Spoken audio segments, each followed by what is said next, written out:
ተጠባቂ ጨዋታዎች አሉ። እነዚህን ጨዋታዎች እንቃኛቸዋለን በቅደም ተከተል ማለትም ቀድሞ የሚከናወኑትን አሁን እናያቸዋለን። እሁድ የሚከናወኑትን ደግሞ በሁለተኛው ዙር ወይም ደግሞ ከመጀመሪያው ጨዋታዎችን ካየን በኋላ የምንመለከታቸው ነው የሚሆነው። ስለዚህ ከነገዎቹ ጨዋታ እንጀምራለን፣ የእሁዶቹን ጨዋታ እንቀጥላለን ማለት ነው። በእንግሊዝ ፕሪሚየር ሊግ እንግዲህ ተጠባቂ በርከት ያሉ ጨዋታዎች ይከናወናሉ። ፊክስቸሩን ለመጥቀስ ያህል አድማጮቻችን ቅዳሜና እሁድን ቤት እናሳልፍ ለሚሉ የትኛውን ጨዋታ እንመልከት ለሚሉ ጥቆማዎች እናደርግላቸዋለን። በተለይ የእንግሊዝ ፕሪሚየር ሊግ በሚመለከት ነገ 8 ሰዓት ተኩል ላይ ኖቲንግሃም ፎረስት ከቼልሲ፣ 11 ሰዓት በተመሳሳይ በርከት ያሉ ጨዋታዎች አሉ። ብራይተን ከኒውካስል፣ በርንላይ ከሊድስ፣ ክሪስታል ፓላስ ከበርማውዝ፣ ማንቸስተር ሲቲ ከኤቨርተን 11 ሰዓት የሚከናወኑ ጨዋታዎች ናቸው። ሰንደርላንድ ከወልቭስን ጨምሮ ምሽት 1 ሰዓት ተኩል ላይ ፉልሃም ከአርሰናል የሚደረግ ጨዋታ ነው። ሌላው እሁድ 10 ሰዓት ላይ ቶተናም ካስቶን ቪላ አሪፍ ትንቅንቅ የሚከናወንበት ጨዋታ እንደሚሆን ይጠበቃል። እሁድ 12 ሰዓት ተኩል ላይ ሊቨርፑል ከማንቸስተር ዩናይትድ፣ ላንክሻር ደርቢ የሳምንቱ ተጠባቂ ምርጥ ፍልሚያ፣ እኛም ሰፊ ዘገባ የምንሰጠው ይህንን ጨዋታ ይሆናል በኋላ ላይ። በነገው ዕለት የሚከናወኑትን ጨዋታዎች ለማንሳት ያህል እንግዲህ ኖቲንግሃም ፎረስት ከቼልሲ የ8ኛ ሳምንት የመክፈቻ ጨዋታ ነው። በ8ኛ ሳምንት የሚከናወኑ ጨዋታዎች ይሆናሉ። ኖቲንግሃም ፎረስት ከቼልሲ የሚያደርጉት ጨዋታ በብዙ መንገድ ይጠበቃል። አንዱ ከሚጠበቅበት ጉዳይ መካከል ፖስቴኮግሉ የመጀመሪያ 3 ነጥባቸውን በኖቲንግሃም ፎረስት አሰልጣኝነት ያሳካሉ ወይስ ነገም በቼልሲ ተሸንፈው የስንብት ዱላው ጀርባቸው ላይ ያርፍባቸዋል የሚለው ተጠባቂ ጉዳይ ነው። በእርግጥ ኖቲንግሃም ፎረስት እኝን አሰልጣኝ ሹሞ ባለፉት 7 ጨዋታዎች ድል ማድረግ አለመቻሉን ተከትሎ አማራጮችን ማየት ጀምሯል። ለምሳሌ የቀድሞው የኤቨርተን አሰልጣኝ ሾዋን ዳይች በኖቲንግሃም ፎረስቶች ራዳር ውስጥ ነው ያሉት። ፖስቴኮግሉ ላይ የሆነ ነገር ከተፈጠረ በፍጥነት እርሳቸው ቦታው እንዲይዙት የማድረግ ስራ ሊሰራ እንደሚችል የመረጃ ምንጮች በስፋት እየገለጹ ይገኛሉ። ፖስቴኮግሉ እንግዲህ በቶተንሃም ሆትስፐር ተገፍተው የተሰናበቱ አሰልጣኝ ናቸው ተብሎ ይታመናል። የአውሮፓ ሊግን አሸንፈው ሻምፒዮንስ ሊግን የመግቢያ በሩን አስተካክለው በኋላ ላይ በነ ዳንኤል ሌቪ ውሳኔ መሰረት ቶማስ ፍራንከን በማምጣት ፖስቴኮግሉ ተሰናብቷል። ብዙ ሰዎች ይህ ውሳኔ አልተመቻቸው፣ ብዙዎች ተቃውመውታል።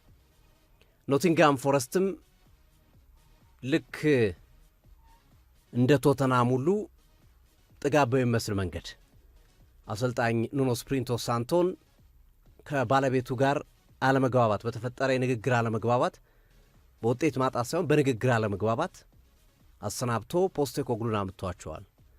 እንደ አጋጣሚ ነው የቶተንሃም ስኬታማ ነው፣ ጥሩ ነው እስካሁን ባለው ሂደት። ቶማስ ፍራንከ ጥሩ እያስጓዙት ነው ቶተንሃምን።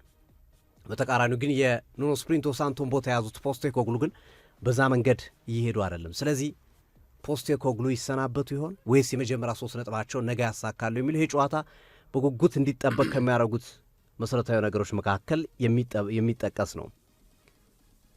በሌላኛው አቅጣጫ በቼልሲ በኩል በርካታ ተጫዋቾች እንደተጎዱበት ይታወሳል። ከብሔራዊ ቡድን ረፍት በፊት ሌቪ ኮልዊል፣ ዌስሊ ፎፋና፣ ቶሲና ዳራቢዮ፣ ቻሎባ በቅጣት ተከላካዩ በሙሉ መጎዳቱን ተከትሎ በሊቨርፑል ጨዋታ ላይ ባዲያሼሊና አችምፖንግም ተሰልፈው የገቡት 90 ደቂቃውን መጨረስ አይችሉ ቀርቶ በነርቼ ጄምስ ነው 90 ደቂቃውን ቼልሲ የጨረሱ እና የብሔራዊ ቡድን ረፍት መምጣቱ ለቼልሲ ፎይታ ነበር።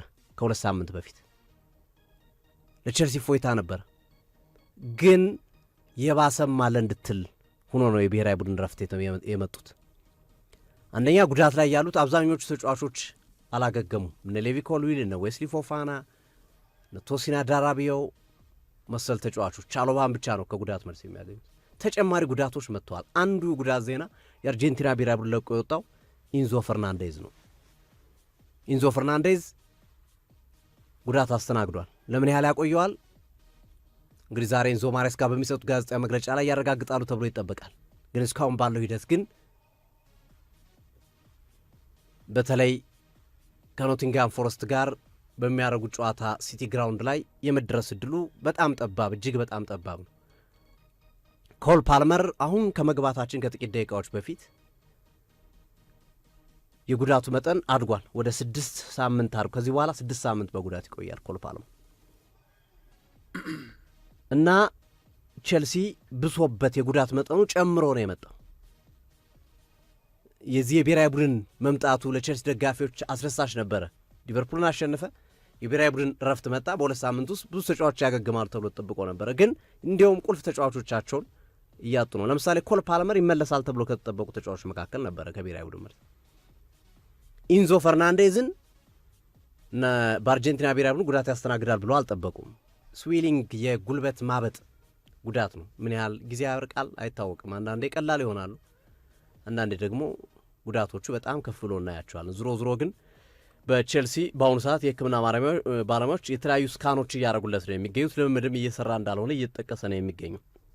ስለዚህ ቻሎባን ብቻ ነው ከቅጣት መልስ የሚያገኙት። ሌሎቹ አብዛኞቹ ጉዳት ላይ የነበሩት ተጫዋቾች የመመለስ እድላቸው በጣም በጣም ጠባብ ነው፣ እንግዲህ ሰርፕራይዞች ከሌሉ በስተቀር የሚሉ መረጃዎች ይነሳሉ። በዛ ላይ ቼልሲ ከሜዳው ውጪ ጥሩ አይደለም። ባለፉት 14 የእንግሊዝ ፕሪሚየር ሊግ ጨዋታዎች ድል ያደረገው 3ቱን ብቻ ነው። ያ ማለትም በ2025 ከሜዳው ውጭ ድል ያደረጋቸው የጨዋታ ቁጥሮች በፐርሰንት ሲሰሉ 27% ነው። በሊጉ ካሉ ቡድኖች በሙሉ ዝቅተኛው ቼልሲ ነው ከሜዳው ውጭ ጥቂት ነጥብ በመሰብሰብ ወይም ጥቂት ቡድኖችን በማሸነፍ። ይህንንም ጨዋታ የሚያከናውኑት በኖቲንጋም ፎረስት ሜዳ ሲቲ ግራውንድ ነው፣ አዌይ ነው በሚቸገሩበት፣ በዛ ላይ በጉዳት በታመሱበት ጊዜ ምን ይገጥማቸዋል? እነዚህ ሁለት ነገሮች ይጠበቃሉ። ቼልሲ ከነ ጉዳቱ ኖቲንጋምን ያሸንፋል ወይስ ፖስቴኮግሉ የመጀመሪያ ድላቸውን ያገኛሉ? ጥሩ የ2 ሳምንት ረፍት አግኝተዋል ፖስቴኮግሉ። ስፔሻሊ ያልተሰሩ ነገሮች ካሉ ከጨዋታ ነው። ኑኖ ስፕሪንቶ ሳንቶ እንደ በቀደም ለቀቀ፣ እርሳቸው እንደ ነገ ገቡ። በ2 ቀን ልዩነት መጥቶ ነው ስራቸውን የሰሩት እና ይሄ ቡድን የማስተካከያ ጊዜ አላገኙም ነበር። ወዲያው ደግሞ አርሰናልን የገጠሙት መጀመሪያ ጨዋታቸው እና እሱ አስቸጋሪ ያድርጎባቸዋልና እቺ 2 ሳምንት ተጠቅመውበታል ወይ ፖስቴኮግሉ የሚለውን አብረን እናያለን። ሜቢ ምናልባትም የሚታገሷቸው እቺን 2 ሳምንት ሰርተው ከሆነ ብለው የነገዋን ጨዋታ ብቻ ነው ኢቫንጀሎስ ማርኒያከስ ግሪካዊ ባለቤት ማለት ናቸው። እንግዲህ ባለፉት 7 ጨዋታዎች 1 ነጥብ ብቻ ነው ያሳኩት በፕሪሚየር ሊጉ። በ3 ጨዋታ ኖቲንጋም ፎረስት ጎል ማስቆጠር እንኳን አልቻለም። በተከታታይ 3 ጨዋታዎች ይህ ከ1999 ወዲህ ለመጀመሪያ ጊዜ ነው በተከታታይ 3 ጨዋታዎች ጎል ሳያስቆጥር ሲቀር። በተመሳሳይ ነገ በቼልሲ የሚሸነፍ ከሆነ በ3 ተከታታይ ጨዋታዎች በቼልሲ በመሸነፍ በታሪኩ ለመጀመሪያ ጊዜ ይሆናል። ይህም የሚጠበቅ ጉዳይ ይሆናል። በኖቲንጋም ፎረስት በኩል ናይጄሪያዊ የቀድሞው የቼልሲ አካዳሚ ውጤት ኦላ አይና በጉዳት ምክንያት የለም። የረጅም ጊዜ ጉዳት ዝርዝሮች ያለ ነው። ነገር ግን የቀድሞ የቼልሲ ተጫዋች ካሉም ሞርሰን ኦዶይ የተራከመውን በጉዳት የተራከመውን የቼልሲን ተከላካይ ጫና ይፈጥርበታል ተብሎ የሚጠበቅ ተጫዋች ነው። ሙሪሎ ከጉዳት አገግሞላቸዋል። ፖስቴኮግሉ ከሙሪሎ አርሰናሉ ጨዋታ ላይ ይመስለኛል ጉዳት አስተናግዶ የወጣው። ከዛ ጨዋታ ወዲህ በ3 ተከላካይ ነበር ሲጫወቱ የነበረው። ወደ ኖርማል ወደ ተፈጥሯቸው 4 ተከላካይ የመመለስ እድል ይኖራቸዋል ሙሪሎ መመለሱን ተከትሎ። ስለዚህ ኖቲንጋም ፎረስት ከቼልሲ ነገ በእነዚህ በጠቀስኳቸው ዋነኛ ምክንያቶች በጉጉት የሚጠበቅ ጨዋታ ነው ብዬ አስባለሁ። አሉት የሚጨምረው ከሌለ ወደ ፉላም አርሰናል ነው። እሺ ወይ ጠቅለህ ትሄድበታለህ። ፉላም ከአርሰናል ከዛ በፊት ከፉላም ከአርሰናል ጨዋታ በፊት 11 ሰዓት የሚከናወኑ የማንቸስተር ሲቲ እና ኤቨርተንን ጨዋታ ማየት አለብን። ይሄም ሌላ ተጠባቂ ጨዋታ ነው። በነገራችን ላይ ማንቸስተር ሲቲ ነገ ካሸነፈ አርሰናል እስኪጫወት ድረስ ሊጉን ይመራል። በቶተናምና በብራይተን 2 ተከታታይ ጨዋታ ሲሸነፍ ኦልሞስት ሲቲን ከፕሪሚየር ሊግ ውድድር ብዙዎች አውጥተውታል አይደል? ግን ነገ ካሸነፈ ቢያንስ አርሰናል እስኪጫወት ድረስ ሊጉን መምራት ይችላል ለሰዓታት ማለት ነው። አዎ፣ ግን አርሰናል ከተሸነፈ እየመራ ይቀጥላል። አይሸንፍም፣ አርሰናል አይሸንፍም። አዎ፣ እግር ኳስ ነው አናውቅም። ያሸንፋል የሚለውን አብረን እናየዋለን። ግን ዝሮ ይሄ ፋክት ነው። ሲቲ ካሸነፈ ሊጉን መምራት ይችላል። 11 ሰዓት የሚከናወን ጨዋታ ነው። የአርሰናል ጨዋታ ከ1 ሰዓት ምሽት 1 ተኩል የሚከናወን ከመሆኑ ጋር ተያይዞ ማለት ነው። ማንቸስተር ሲቲ ትናንትም እያነሳ ነው ነበረ። ዶናሩማ የክረምት የዝውውር መስኮት እስካሁን ባለው ሂደት ቁጥር 1 ምርጡ ፈራሚ ተብሏል። ይሄ ካለ ምክንያት አይደለም የተባለው። እሱ በተጫወተባቸው ጨዋታዎች ሲቲ አልተሸነፈም እስከዛሬ ድረስ። ሽንፈት የሚባል አላስተናገድም። ሚኒመም ውጤታቸው አቻ ነው ከአርሰናልና ከሞናኮ ጋር የወጡት። ሌሎቹን ጨዋታዎች አሸንፏል። ይሄ በሆነበት የዶናሩማ መምጣት ቡድኑን ባጠናከረበት ሁኔታ ጉዳት ላይ ያሉ በርከት ያሉ ተጫዋቾች ለማንቸስተር ሲቲ ተመልሰውለታል። በጣም ወሳኝ የሚባሉ ራያን ቸርኬ፣ ኦማር መራሙሽ፣ ራያን አይት ኑሪ፣ አብዱል ኩሳኖቭ እነዚህ 4 ተጫዋቾች ተመልሰው ተከላካዩንም አማካኙንም አጥቂውንም አግኝቷል።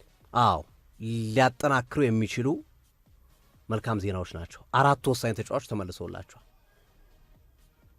በተለይ በነ ፊል ፎደን በነ ቲያኒ ራይንደርስ በተደራቢ አጥቂነት ካለቦታቸው ሲያጫውቷቸው የነበሩት ተጫዋቾች ስፔሻሊ እንደ ቲያን ራይንደርስ አይነት ተጫዋቾች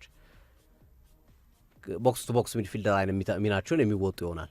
ራያን ቸርኬ 10 ቁጥሩን በሚገባ መሸፈን የሚችል ተጫዋች፣ ፊል ፎደን ወደ መስመር ወጥቶ መጫወት ይችላል። ከአማካኞቹ አንዱ ሆኖ መጫወት ይችላል። ቨርሳታይል ተጫዋች ከመሆኑ ጋር ተይዘው ዙሮ ጥልቀት ይሰጠዋል ለቡድናቸው።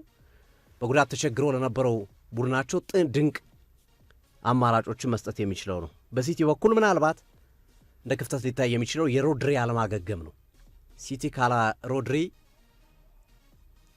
ጀርባውን የተመታ አይነት ድመት አይታል። ጀርባ ሲመታ ወይ እንስሶች ጀርባቸውን ሲመታ መላወስ አይችሉ መንቀቅ በጣም ይቸገራል። ሲቲም ሮድሪ በሌሉባቸው ጨዋታዎች ሁሉ እንደዛ ነው የሚያደርገው። ባለፈው ብሬንፎርድን 1-0 አሸነፈ እንጂ እሱ በጉዳት ተቀይሮ ከወጣ በኋላ ሲቲ ከባድ ችግር ውስጥ ገብቶ ነበር።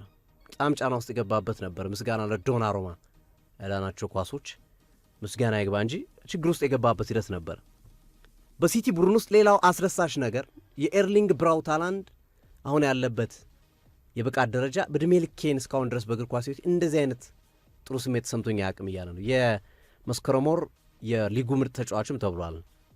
በ7 ጨዋታ 9 ጎሎችን ያስቆጠሩ በፕሪሚየር ሊጉ ኤርሊንግ ብራውት ሃላንድ ዘንድሮ ተነስቶበታል። በክለብም በብሔራዊ ቡድንም የሚያስቆጥራቸው ጎሎች የማይታመኑ ሆነዋል። በጣም ቁጥራቸው ላቅ ያለ ነው።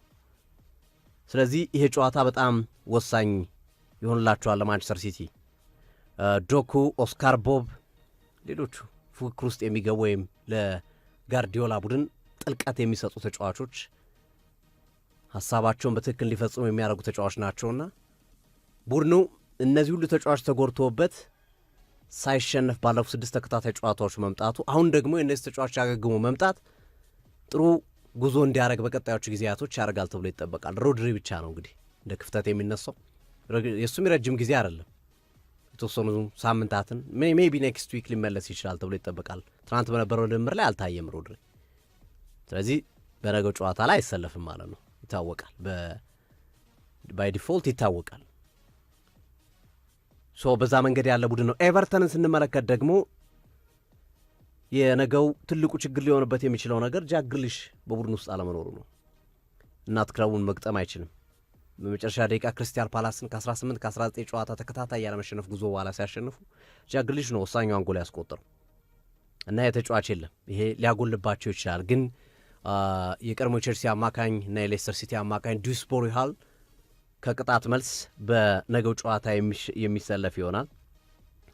እንደ ማይክል ኪን፣ ብራንዝዌት አይነት ወሳኝ የተከላካይ መስመር ተጫዋቾች የሉም። ስለዚህ ታርኮስኪና ኦብሪን ነገም በመሀል ተከላካይነት በኢታድ የምንመለከታቸው ተጫዋቾች ይሆናሉ። ዴቪድ ሞይስ ከቶፕ 6 ቡድኖች ጋር ያላቸው ቁጥር በጣም ደካማ ነው። ቶፕ 3 ባለፈው የውድድር ዓመት ጨርሰው በሚቀጥሉ ዓመት ያገኟቸውን ቡድኖች በ24 ጨዋታ ማሸነፍ አልቻሉ። ለመጨረሻ ጊዜ አርሰናልን ነው ዴቪድ ሞይስ ያሸነፉት የኤቨርተን አሰልጣኙ እና ይከብዳቸዋል። ቶፕ 6 ቶፕ 5 ቶፕ 3 ያሉ ቡድኖች ላይ የሚቸግር አይነት ቡድን ነው ኤቨርተን። ነገ እንግዲህ 11 ሰዓት ላይ ይሄ ጨዋታም ሌላው በትልቅ ጉጉት የሚጠበቅ ጨዋታ ነው። ሲቲ ሊጉን ይመራሉ የሚለው ጥያቄ ድል ካረገ ከአርሰናል የሊጉን መሪነት መረከብ የሚችልበት ጨዋታ ነው። ማንቸስተር ሲቲ ከኤቨርተን ጋር የሚያከናውኑት የነገው የ11 ሰዓቱ ጨዋታ ማለት ነው። ሌላው እንግዲህ የነገው ተጠባቂ ትልቁ ጨዋታ የለንደን ደርቢ ነው። ፉላም ከአርሰናል ጋር የሚያደርጉት ጨዋታ። ይሄ ጨዋታ ለአርሰናል ሁሌም ፈታኝ የሆነ ጨዋታ ነው። የፊክስቸር በተለይ ባለፉት 3 ዓመታት በሁለት አጋጣሚዎች ባለፈው ዓመትም ታች አምናም አርሰናል ከፉላም 3 ነጥብ መውሰድ ከብዶታል። በተለይ አዌይ ላይ አልቻለም። 3 ነጥብ አልወሰደባቸው። ስኮት ፓርከር ቡድኑን እየመሩ በቆዩባቸው ያለፉት ዓመታት እና አርሰናል ባለፈው የውድድር ዓመት ዋንጫ ለማጣቱ ከሚጠቀሱት ሽንፈቶች ውስጥ የኒውካስል፣ የዌስትሃም ኤምሬትስ ላይ የተሸነፈበት እና የፉልሃም ሶስቱ ሽንፈቶች ሶስቱ ጨዋታዎች ላይ ማግኘት ከሚገባው 9.1 ነጥብ ብቻ ነበር ያገኘው። አሁን ማግኘት ከሚገባው ከሶስቱ ጨዋታዎች ከ9 ነጥብ 6ቱን አግኝቷል። ነገ ካሳካ ከ9 ይሆናል። ቢያንስ ፈታኞቹን ቡድኖች ስፔሻሊ አዌይ መሆን ኒውካስልም አዌይ ነው ያሸነፈው። ፉልሃምንም ነገ አዌይ ካሸነፈ አርሰናል በጣም ትልቅ ድል ነው፣ ድርብ ድል ነው። ጠቃሚ ከሚባሉ 3 ነጥቦች መካከል የሚጠቀስ ይሆናል። እንግዲህ ሁለቱም ቡድኖች በሜዳቸው ያልተሸነፉ ናቸው በዘንድሮው የውድድር ዓመት። አርሰናልም በሜዳው አልተሸነፈም በፕሪሚየር ሊጉ፣ ፉልሃምም በሜዳው ያልተሸነፈ ቡድን ነው። በ3 ጨዋታ 7 ነጥብ ማሳካት ችሏል። ጥሩ እየተሻሻለ ያለ ነው። አጀማመሩ ዘጌት ብሎ ጀምሮ እንደገና አሁን ጥሩ እየሆነ ነው። 14ኛ ደረጃ ላይ ነው ያሉት ፉልሃሞች። ለቶፕ 6ም ለመግባት 4 ነጥብ፣ ወራጅ ቀጠና ውስጥም 4 ነጥብ 14ኛ ደረጃ ላይ የተቀመጡት ግን ከሁለቱም ከቶፕ 6ም ከወራጅ ቀጠናም የራቁት በ4 ነጥብ። ስለዚህ ወሳኝ ነው ለፉልሃሞች። ጨዋታውን ካሸነፉ ይበልጥ ወደ ቶፕ 6 የሚጠጉበት ነው። ከተሸነፉ ደግሞ ወደ ወራጅ ቀጠና የሚጠጉበት ጨዋታ ሊሆን እንደሚችል ይነገራል። እንግዲህ በፉልሃም በኩል ወሳኙ አማካይ መስመር ተጫዋቻቸው ሳሳ ሉኪች ልክ እንደ ማርቲን ኦዴጋርድ ሁሉ በመጨረሻው የፕሪሚየር ሊግ ጨዋታ ጉዳት ያስተናገደ ተጫዋች ነው። ሳሳ ሉኪች ለሳምንታት ቢያንስ ለ4 ለ5 ሳምንት አይኖርም። የነገው ጨዋታም ከሚያመልጣቸው ተጫዋቾች መካከል ነው። የአሰልጣኝ ማርኮ ሲልቫ፣ ቅድም ስኮት ፓርከር ነው ያልኩት፣ ይቅርታ ማርኮ ሲልቫ በሚል ይስተካከል። ስኮት ፓርከር በርንላይ ናቸው፣ የቀድሞ የፉልሃም አሰልጣኝ ናቸው። ማርኮ ሲልቫ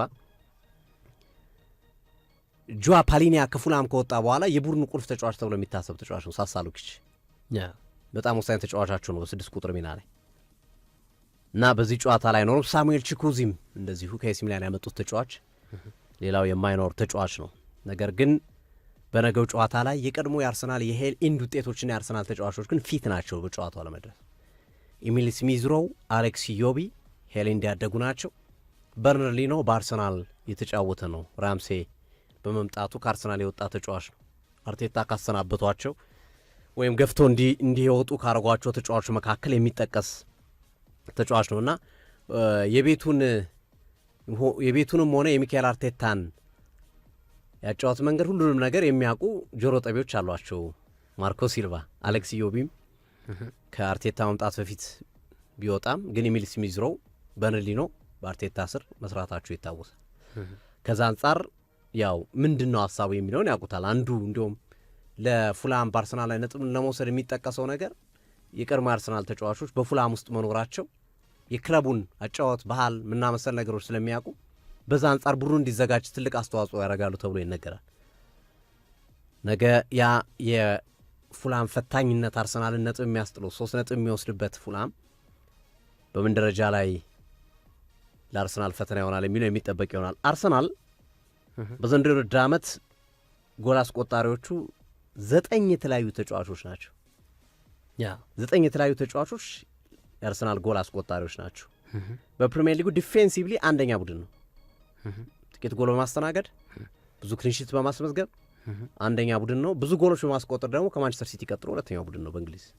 ይሄ ፈርጉሰን የሚሉት አስተያየት አለ። እንግዲህ የእንግሊዝ ፕሪሚየር ሊግን 13 ጊዜ አጠፍተው የበሉት ፈርጉሰን ማጥቃት፣ ጎል ማስቆጠር ጨዋታ ያሸንፍልሃል፣ መከላከል ደግሞ ዋንጫ እንድታነሳ ያረጋል ይላሉ። እና ትስማማለህ? ግን ሶፊ በዚህ ሀሳብ ትስማማ? እኔ አሁን ኦልድ ነው ብዬ ነው የማስበው። ይሄ ሀሳብ ባላንስ መሆን አለበት ነው። የኔ ደግሞ በመሀል ነው። ኦፍኮርስ ልክ ናቸው። ማግባት ነው እንጂ ማግባት ነው ዋንጫ የሚያስገኝ ከመከላከል ይልቅ። በዚህ ሰዓት ባርሴሎና እያገባ አይደል? ከገባብህ ምን ዋጋ ነው? ይገባብህ፣ አግባ እንጂ ችግር አለ። ግን ይኸው አሁን እኮ ባርሴሎና እኮ ትልቅ ችግር ውስጥ ገባ እኮ። የላስቲራውን የባርሴሎና ስትመለከተውን 4-3 ሊቨርፑል ራሱ የዘንድሮ ዓመት ስትመለከተው እኮ መጀመሪያዎቹ ላይ ኮንሰንድ ያደርጋል፣ ግን ያገባል። እሱ እኮ ዋጋ አስከፍለው አሁን እኮ ያ እኮ ቢገባብህ ችግር የለውም። የተቆጠረበት መሄዱ አንዱ ችግሩ ነው የማየው። በፓላስም በመጨረሻው ሰዓት የተሸነፈበት በቼልሲ በመጨረሻው ሰዓታቶች የተሸነፉበት የቡድኑ ጎል የማስቆጠር ችግር ያመጣው ነው። ጎል ያስቆጥራል ግን ይገባበታል። እኔ ባላንስ መሆን አለበት። ማንሳትም የፈለግኳት ይችን ሀሳብ ከፈርጉሰን መከላከሉ ዋንጫ ያነሳል የሚለውን ለመውሰድ ሳይሆን ቡድኑ በሊጉ አንደኛ ዲፌንሲቭ ነው፣ ሁለተኛ ጎል አስቆጣሪ ቡድን ነው። ሰው ሁለቱም አለው ማለት ነው ቡድኑ። ግን በፕሪሚየር ሊጉ ካልተሳሳትኩኝ ባለፉት 8 ዓመታት የውድድር ዓመቱ ሲጠናቀቅ የግብ ክፍያ ቁጥራቸው ከፍተኛ የሆኑ ክለቦች ዋንጫ ወስደዋል። አንድ ጊዜ ብቻ ነው፣ በአንድ ኢንሲደንት ብቻ ነው ከፍተኛ ጎል አስቆጥሮ ዋንጫ ያልወሰደ ክለብ ያለው በፕሪሚየር ሊጉ። ስለዚህ ብዙ ንጹህ ጎል ያለው ክለብ ፕሪሚየር ሊጉን ታይትል ኮንቴንደር ሲሆን ተመልክተናል ባለፉት 8 ሲዝኖች ከአንድ አጋጣሚ በስተቀር። ሰው ያንተም ያስማማል፣ ግን የፈርጉሰን ደግሞ ትንሽ ሙቭ ማድረግ አለባቸው። ለማንኛውም እንግዲህ አድማጮቻችን በዚህ የራሳቸውን ሀሳብ መውሰድ ይችላሉ።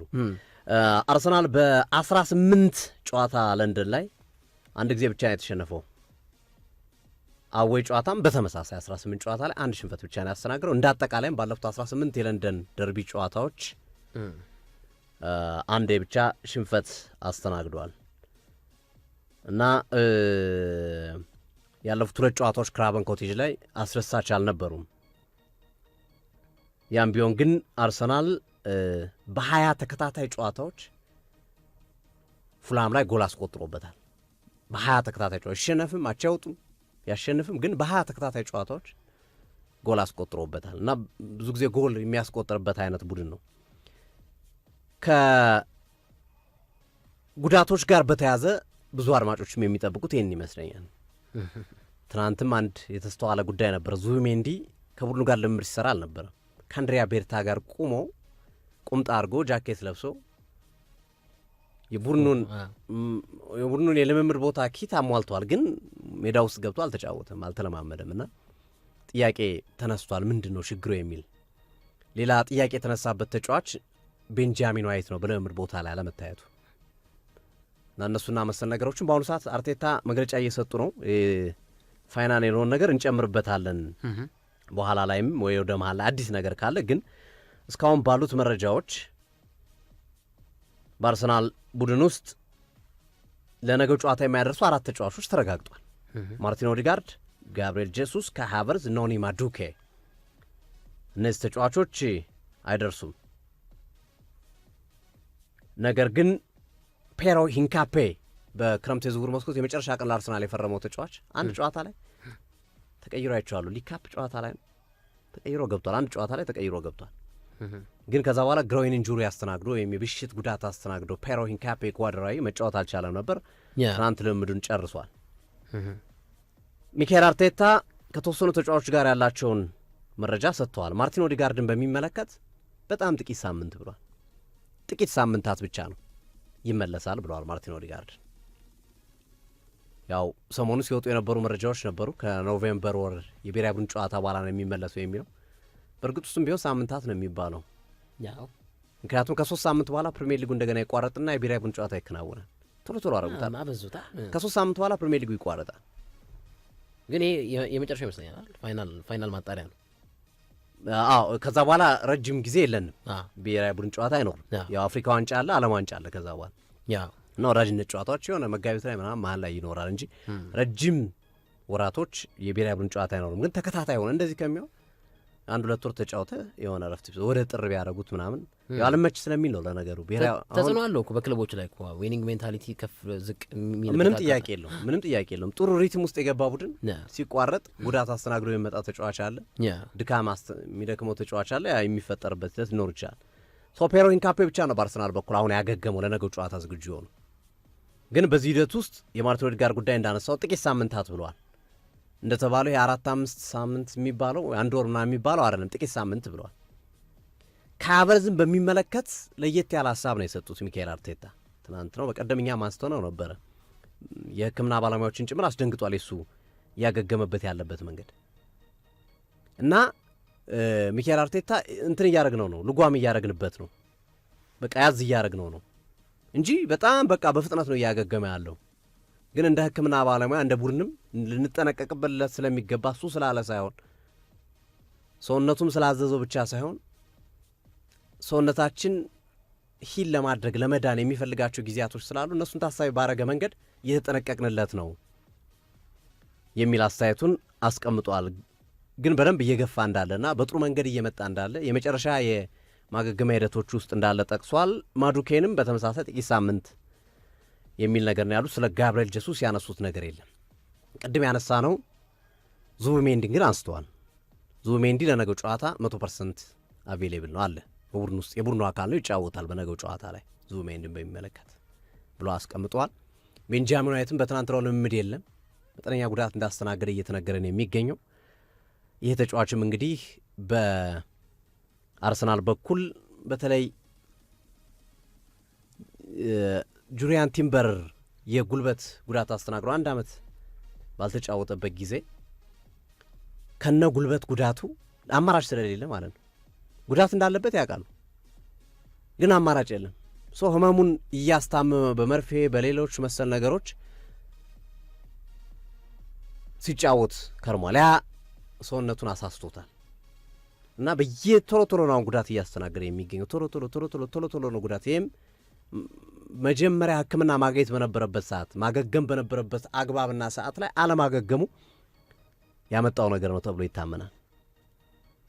እና ቤንጃሚን ዋይት በሚጠበቀውና በሚፈለገው ልክ ለአርሰናል አገልግሎት እየሰጠ አይደለም። ምናልባት በቀጣዩ የክረምት የዝውውሩ መስኮት በቀደም ማለት በመረጃ አንስተዋል አርሰናል ሊለቁ ከሚችሉ ተጫዋቾች ውስጥ ነው።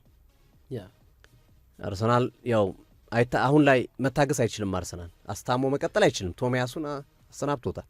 ጋብርኤል ጀሱስን አሁን ሊያሰናብተው ነው፣ ጥሪ ያልሸኘው የጉዳት ላይ በጣም እንትን ያለባቸውን ተጫዋቾች መሸከም አይፈልጉም አርሰናሎች። ምክንያቱም ለዋንጫ እና መሰል ነገር የሚፎካከር ቡድን ስለሆነ እንደዚህ አይነት ነገሮችን መታገስ የሚችል አይነት ቡድን አይደለም እና እነሱ ነገሮች ይታያሉ። ነገ ምሽት 1 ሰዓት ላይ ፉላም ከአርሰናል ጋር የሚያደርጉት ጨዋታ 1 ሰዓት ተኩል ነገ 1 ሰዓት ስንት አድርጉ 1 ሰዓት ተኩል ነገ 1 ሰዓት ተኩል ፉላም ከአርሰናል ለንደን ደርቢ። ሌላኛው እንግዲህ የእንግሊዝ ፕሪሚየር ሊግ የ8ኛ ሳምንት ምርጥ ፍልሚያ እንደሚሆን የሚጠበቅ ነው የሚሆነው። ማርኮ ሲልቫ ፖርቹጋላዊ አሰልጣኝ ለስፔናዊ ሚኬል አርቴታ አሁንም ፈተና እንደሆነ አሁንም የሚኬል አርቴታን ቁልፍ ይደብቁባቸዋል ወይስ ደግሞ የተለየ ነገር እንመለከታለን የሚለው አጓጊ ያደርገዋል ጨዋታውን አሉት። ያው አብዛኞቹ ነጥቦች ተነስተዋል ሶፊዬ። አዎ በዚህኛው ሳምንት ተጠባቂ ጨዋታዎችን እንመለከታለን። ሊቨርፑል ከማንቸስተር ዩናይትድ፣ ኤቨርተን ከማንቸስተር ሲቲ፣ ቼልሲ ከኖቲንግሃም ፎረስት፣ አርሰናል ከፉልሃም መታየት አለባቸው ተብሎ የሚጠቀሱ የጨዋታ ፊክስቸሮች ናቸው። የአርሰናል ላይ ፉልሃም ጨዋታ ላይ የተወሰኑ ሀሳቦችን ለማንሳት ያክል እንግዲህ አርሰናል ባለፉት 2 ዓመታት ክራቨን ኮቴጅ ላይ ሄዶ ድል ማድረግ አልቻለም። ነገር ግን እንደኔ ስመለከተው ድል ያደርጋል ብዬ አስባለሁ። እየተበቀለው ነው። አሁን ዌስትሃምን ተበቅሏል አርሰናል ምንም እንኳን ኤምሬትስ ላይ ቢሆንም። ከዛ በተጨማሪ አሁንም ነገውንም ጨዋታ በደንብ አርሰናል የማሸነፍ እድሉ ከፍተኛ ነው ብዬ እገልጻለሁ። የማርቲን ኦዲጋርድ ጉዳት ይህን ያህል በቡድኑ ውስጥ የሚፈጥረው አሉታዊ ተጽዕኖ አይኖርም ብዬ አስባለሁ። ይህን ያህል የተካበደ ጉድለት እንመለከታለን ብዬ አላስብ። ባለፈውም በዚህ ፕሮግራም ላይ አንስተነዋል። የኢብሪች ኢዜ የኢታን ንዋነሪ ሚና እያደገ ያለ ስለሆነ በደንብ ቦታው በአግባቡ ይተካል ተብሎ ይጠበቃል። አርሰናል በተከታታይ 5 ጨዋታ ዌስትሃምን ፉልሃምን አሸንፎ ያውቃል በ2000ዎቹ አጋማሽ 2012 እስከሆነ ጊዜ ድረስ እና ነገ ቢያንስ ያንን ነገር መንገድ ለመዘርጋት የሚሆነውን መንገድ ለማድረግ ነው ይህንን ጨዋታ ያደርጋል ተብሎ የሚጠበቀው። ዲክላን ራይስ ክራቨን ኮቴጅ ላይ የሚነግሰው ተጫዋች ዲክላን ራይስ በክራቨን ኮቴጅ ስቴዲየሞች ላይ ጥሩ እንቅስቃሴ ከሚያደርጉ ተጫዋቾች መካከል አንዱ ነው። የጎል ኢንቮልቭመንቱ የጎል ተጽዕኖ 6 4 አሲስቶችን አድርገዋል፣ 2 ጎሎችን አስቆጥረዋል። ነገም በክራቨን ኮቴጁ ጨዋታ ላይ ይደምቃል ተብሎ ከሚጠቀሱ ተጫዋቾች መካከል አንዱ ነው እና ምናልባት የሱ አሁን የዲክላን ራይስ በተለይ ቶማስ ፓርቲ ሲኖርና ሳይኖር ኦዲጋርድ ሲኖርና ሳይኖር እያልን ነው አይደል የዲክላን ራይስን ብቃት ምንገመግመው። ግን የዙቢሜንዲ ሚና አሪፍ እየተጣጣሙ ይገኛሉ። ከዛ በተጨማሪ የሌላኛው ከኢዜ ጋም ያላቸው ጥምረት ውህደት ጥሩ የሚባል ነው እና አርሰናል ነገ ፉልሃምን ያሸንፋል የሚል እሳቤ አለኝ። መሪነቱን ያጠናክራል ብዬ አስባለሁ። ምናልባት የእሁዱ ጨዋታ አይታወቅም። ሊቨርፑልና ማንቸስተር ዩናይትድ የሚያደርጉት ጨዋታ በአቻ ውጤት ሊጠናቀቅ የሚችልበት እድል ሊኖር ይችላል። ግን ከዚህ ጋር ተያይዞ አሉት የቪክቶር ኮረሽ ያው በእርግጥ 3 ጎል አስቆጥሯል እስካሁን በሊግ 2 ከዛ በሻምፒዮንስ ሊግ 1 ጎል በጅምሩ 3 ጎሎች አስቆጥሯል። ግና ስቲል የጎል ሪከርዱ በተለይ ካምናው አንጻር ሲነጻጸር አሁንም ዝቅተኛ ነው። ሚኬል አርቴታ በስብሰባችን ላይ በጀመራ ግንኙነታችን በ8 በ5 በ4 ተከታታይ ጨዋታ ጎል የሚያስቆጥር ተጫዋች ብቻ ሳይሆን የምፈልገው እንደ 9 ቁጥር ቡድኑን የሚጠቅም ስራ የሚሰራ በተለይ ቡድኑ የመከላከል ዲዩቲ ላይ በከፍተኛ ሁኔታ መሳተፍ የሚችል ተጫዋች ስለሆነ የምፈልገውን አግኝቻለሁ ብሏል። ግን አርሰናል በአመት 25-30 ጎል የሚያስቆጥር ስትራይከር ካላገኘ የፕሪሚየር ሊግ ዋንጫ ማንሳት ሊያስቸግረው አይችልም። በተለይ ብዙ ጊዜ የምናየው እንደዚህ አይነት አጥቂ ያላቸው ቡድኖች ናቸው ዋንጫ የሚወስዱት። በእርግጥ አሁን 7 ጨዋታ ላይ ነው ያለ ነው፣ ገና ነው። በሬሾ ግን አርሰናል ወይም ቪክቶር ኮረሽ እያስቆጠረ ያለው ጎል በቂ አይደለም። በሌላኛው አቅጣጫ ደግሞ የጆዜ ሞሪኒዮን ክብረ ወሰን ለመስበር የተከላካይ መስመሩ አሁን ያለው ሬሾ ያሰብረዋል። በ7 ጨዋታ 3 ጎል ነው ያስተናገረው፣ ለዛውም በትልልቆቹ ቡድኖች። በእንግሊዝ ፕሪሚየር ሊግ ጥቂት ጎል ተቆጥሮበት ሪከርዱን የሰበረው ጆዜ ሞሪኒዮ ነው፣ ዋንጫ የወሰደው ማለት ነው። ያ ክብረ ወሰንም ሊሻሻል የሚችልበት እድል አለ በዘንድሮ ውድድር ዓመት። እነዚህ ነገሮች ሀሳብ ብትሰጥባቸው አሉት። እሺ ሶፊ፣ ቅድም አንተ ገልጸዋል። አሁን ጥያቄ የለውም በሊጉ ልክ እንደ ሃላንድ አይነት አጥቂ ጎል የትም ፍጩ ዱቄቱን አምጩ አይነት ተጫዋች ጎል ቢያስቆጥርልህ ታይትል ወይም ዋንጫ የማግኘት ፕሮባቢሊቲ ከፍ ይላል እና ይሄ ጥያቄ የለውም። ግን በመጥፎ ጎን ሳይሆን መመለከተው እኔ ማለት ዳውት አለኝ። አሁንም ስቲል ልክ ቪክቶር ኮሬሽ አርሰናል ላይ ፊርማውን ሊያኖሩ ተቃርቧል ተብሎ የተሰሩ ዘገባዎችን መለስ ብለው አድማጮች ቢመለከቱ ወይም ተመልካቾች ቢመለከቱ ትልልቅ ጨዋታዎች ላይ ጎል ማስቆጠር የሚሳነው ተጫዋች ነው ተብሏል። እንደውም ይልና ከዚህ ፓራግራፍ ጋር ከዚህ ሀሳብ ጋር እንደውም ሲቲ ላይ ጎል ስላስቆጠረ በሲቲ ዳይሬክሽኑ አቴንሽን ዳይቨርት ሊሆን ይችላል በቻምፒዮንስ ሊጉ እንጂ በፕሪሚየር ሊጋው ቪክቶር ኮሬሽ ትልልቅ ጨዋታዎች ላይ ጎል አላስቆጠርም እና በራንኪንግ ስንመለከተው ባለፈውም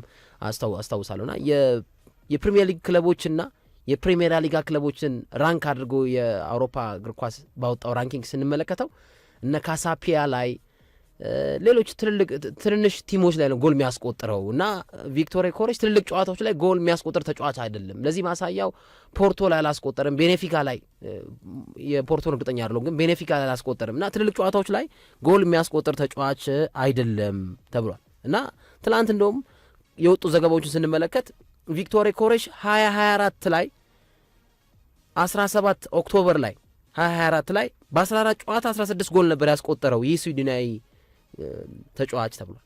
ግን ዘንድሮ በተመሳሳይ ቀን ኦክቶበር 17 2025 ላይ 14 ጨዋታ ተጫውቶ ያስቆጠረው ጎል 3 ነው። ይሄ ለዚህ ማሳያው ጥሩ ነገር ነው ብዬ አስባለሁ። ባለፈው ዓመት ኦክቶበር 17 ወይም ዛሬ 18 ነው አይደል? ኦክቶበር 18 24 ላይ በ14 ጨዋታ 16 ጎል ያስቆጠረ ተጫዋች ዘንድሮ በዚህ ሰዓት በ14 ጨዋታ 3 ጎል ያስቆጠረው። ግን በአርሰናል በኩል ደግሞ የምመለከተው ቅድም አንተ የጠቀስከው ነገር ቡድኑ ጥገኛ አይደለም። 9 ተጫዋቾች ጎል አስቆጥረውለታል እና ከብራይተን ሆቭ አልቢዮን ጋር እኩል ነው አርሰናል። የተለያዩ ተጫዋቾች ጎልና መረብን በማዋሃድ ረገድ ማለት ይሄ በአንዱ በኩል አርሰናልን ነጻ ሊያወጣ ይችላል። አሁን መከላከሉ ጥሩ ስለሆነ የሚገኘውን ሴት ፒስ ጎል ሲያስቆጥር 1-0 ማሸንፎ ይወጣብሃል፣ 2-1 ማሸንፎ ሊወጣብህ ይችላል። ግን ትልቅ ጨዋታዎች ላይ ደግሞ የቪክቶር ኮሬሽ እግሮች ግንባሮች ያስፈልጉታል። ለምሳሌ እነ ሊቨርፑልን ስትገጥም፣ እነ ማንቸስተር ሲቲን ስትገጥም፣ ቼልሲን ስትገጥም፣ ቶተንሃምን ስትገጥም፣ በቻምፒዮንስ ሊግ ፒኤስጂን፣ ባየር ሙኒክን እንጂ ቪክቶር ኮሬሽ እኮ የመጣው እኮ ሊድስ ዩናይትድ ላይ ጎል ለማስቆጠር አይደለም። ዋነኛው ኤም ለዛማ ሃቨርትስን ጎል አስቆጣሪ ናቸው እና ተጫዋቹ ላይ ያየዋቸው ችግሮች አሉ፣ ግን ሊስተካከሉ ይችላሉ ብዬ አስባለሁ። የአሰልጣኝ ሚና የማይክል አርቴታ ተጫዋችን የመለወጥ ኢምፕሩቭ የማድረግ ብቃታቸው የሚገመገምበት ተጫዋች ይሆናል ብዬ አስባለሁ። ቪክቶር ኮሬሽ በጣም ፈልገውት የገዙት ተጫዋች ሼስኮ ሲባል አይ በቃ እኔ ፍላጎቴ ቪክቶር ኮሬሽ ላይ ነው ብለው ችክ ብለው የገዙት ተጫዋች ነው።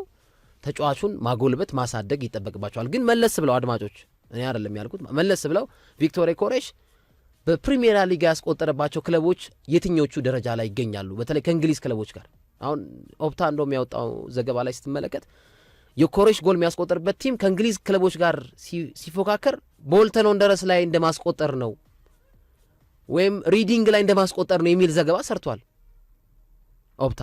ልክ የቪክቶር ኮሬሽ ዝውውር ሲፈጽም በሻምፒዮንስ ሊጉ ማንቸስተር ሲቲ ላይ እሱ ነው እኮ አሁን አቴንሽን ዳይቨርት ያደረገው። አሁን ሲቲ ላይ አስቆጥሯል። ግን ሲቲ ደግሞ ጥሩ አልነበርም ያን ሰዓት። ጥሩ ነው አይደለም እና ሊሻሻል ይችላል። ግን ለቡድኑ እየሰጡ ያለው ጠቀሜታ ግን ያው እግር ኳስ በቁጥር ስለሚገለጽ ነው። በተለይ አጥቂ ስትሆን፣ ተደራቢ አጥቂ ስትሆን እና መሰል ተጫዋች ስትሆን ያው በቁጥር ነው የሚገለጸው። ግብ ጠባቂ ስትሆን ቁጥሮች ናቸው የሚናገሩት። ክሊንሺትህ፣ ያስቆጠረ አሲስትህ ናቸው የሚቆጠሩት እንጂ ተጫዋቹ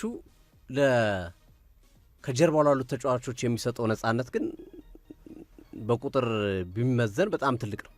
በቁጥር የማይመዘን ይሄ እንትን የማይደረግ ምንድነው የማይለካ ስለሆነ ነው እንጂ እሱ የሚይዛቸው ተጫዋቾች በሱን ማርክ ለማድረግ 2-3 ተጫዋቾች በሚሄዱበት ጊዜ እነ ሳካ እነ ኢዜ አብዛኞቹ ጎሎች ሲቆጠሩ ይሄ በኦፕን ፕሌይ የሚቆጠሩ ጎሎች በተለይ የእሱ ሚና ላቅ ያለ ነው። ግን ሶፊያ ሊድስ ላይ 2 ጎል ያገባዋል። ሊድስ ላይ 2 ያገባ 1 ጎል ማለት ያስቆጠረ 1 ፔናልቲ ሊድስ ላይ 1 ደግሞ በጨዋታ አስቆጠረ 2 አጠቃላይ 3 ጎል ነው ያለው ኦሎምፒያኮስ ያ አርሰናል አሁን መሪ ነው። የኮሬሽ ጥሩ ይሁንም አይሁንም መሪ ነው። ግን መሪ የሆነባቸው ኢንሲደንቶች የተፈጠሩት በቪክቶር ኮሬሽ አማካኝነት አይደል። የነ ሳካ ጥሩ መሆን፣ የነ ሚኬሎ ሞሪኖ፣ የነ ገብርኤል ማጋሌሽ ታምራይ ባለቀ ሰዓት ጎል አስቆጣሪነት ነው እንጂ አሁን ቅድም ባለፈውም አንስተነዋል። አንቶኒዮ ሲሜኒዮ ባይኖር በርንማውዝ እዚህ ደረጃ ላይ አይገኝም። የአንቶኒዮ ሲሜኒዮ ጎልና አሲስት እዚህ ያስቀምጡታል በርንማውዝም ብለናል። የሃላንድ ጎል አስቆጣሪነት አሲስት ባይኖር ማንቸስተር ሲቲ እዚህ ደረጃ ላይ አይቀመጥም ብለናል። ግን ቪክቶር ኮሬሽ ባይኖር አርሰናል አንደኛ ይሆናል አንል። ለዛም ነው የተለያዩ ተጫዋቾች ነው ጎል ያስቆጣራቸው። 9 ተጫዋቾች ነው የአርሰናል ላይ ጎል የሚያስቆጠሩት በፕሪሚየር ሊግ። ግን አንዳንዴ ደግሞ ዋጋ የሚያስከፍል አሁን ኢንተር ሚላንን ስትገጥም የነ ማጋሌሽ ጎል አስቆጣሪነት ላይ መነጭ ይችላል። የሴት ፒስ አጠቃቀማቸው ጥሩ ስለሆነ ኢንተር ሚላኖችም ትክክለኛ ፒውር 9 ቁጥርን ትፈልጋል። እንደ አጉዌሮ አይነት፣ እንደ ሱዋሬዝ አይነት፣ እንደ ሃላንድ አይነት ይሄንን ሚና መጠቀም አለበት። አሁን ከልጅ አኳያ አሁን ልጅ ነው ገና ያንግ ነው አትለውም። ልክ እንደ ሼሽኮ የተጫዋቹ ፒክ የሚደርስበት ደረጃ ላይ ይገኛል ብዬ አስባለሁ። ግን ይብዛ ሚነስም አርሰናል ጨዋታዎችን እያሸነፈ እየገደለ መጥቷል። ነገም በእኔ ግምት አርሰናል ይህንን ጨዋታ ያሸንፋል ብዬ አስባለሁ። ራሱ ፉልሃምም ችግር ውስጥ ያለ ቲም ነው። በጣም አሪፍ ክቡራትና ክቡራን አድማጮቻችን ፕሮግራማችን እንደቀጠለ ይገኛል። የእንግሊዝ ፕሪሚየር ሊግ በ8ኛ ሳምንት ነገና ከነገ ወዲያ ይመለሳል። ብዙዎች ናፍቀውታል። ብዙዎች እየጠበቁት ነው ያሉት የአውሮፓ እግር ኳስ ውድድሮች አለመኖራቸው በኢትዮጵያም በዓለም አቀፍም ደረጃ ብዙዎች የድብርት ስሜት እንዲሰማቸው አድርገዋል። አሁን የእንግሊዝ ፕሪሚየር ሊግ ይመለሳል። በተለይ ቅዳሜና እሁድ በምን ላሳልፍ ለሚሉ የእንግሊዝ ፕሪሚየር ሊግ የአውሮፓ እግር ኳስ ውድድሮች በትልቁ አማራጮቹ ነው። ለበርካቶች ለረጅም ጊዜ እያገለገሉ ነው የሚገኘው። እንግዲህ ተናፍቋል ሊጉ 2 ሳምንትም ቢሆን ግን ረጅም ጊዜ ቆየ ነው የሚመስለው እስኪመለስ ድረስ። ነገ የኖቲንግሃም ፎረስት እና የቼልሲ የሲቲ ግራውንድ የምሳሳት ጨዋታ ሊጉን የሚመልሱ ይሆናል።